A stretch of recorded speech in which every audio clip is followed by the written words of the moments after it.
Hey guys, today I decided to make a review and instructions for my new tank A7V. This tank was the first German tank to be developed in limited numbers towards the end of World War I. High hopes were placed on it, but the A7V failed to turn the tide of the war. These tanks were used in action from March to October 1918.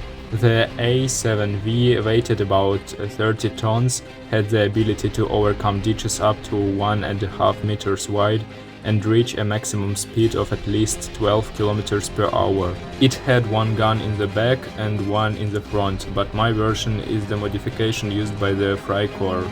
As you can see, it has no heavy guns, only 8 machine guns. The main difference between this modification and the more famous one used on the battlefield is how this part is made and the presence of 4 additional towers here, as you can see. The Freikorps were private military companies formed in Germany from veterans of World War I who were loyal to the democratic government of the Weimar Republic and participated in the suppression of numerous uprisings by both left-wing and right-wing groups of the population.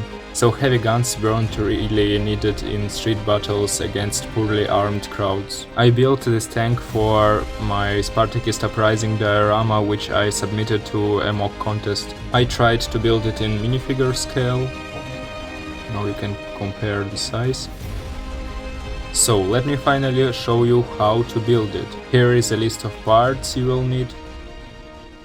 Enjoy watching!